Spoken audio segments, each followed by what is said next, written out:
¿Cuál es el pájaro que desafía la física y el pez que invierte la paternidad? Te presento a los dos maestros del asombro del reino animal. El colibrí no solo bate sus alas 200 veces por segundo, sino que es el único pájaro capaz de volar hacia atrás.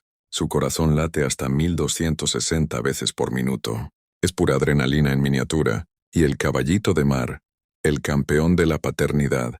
Los machos son los que se embarazan y dan a luz a las crías. Además, pueden mover sus ojos independientemente, mirando hacia adelante y hacia atrás al mismo tiempo.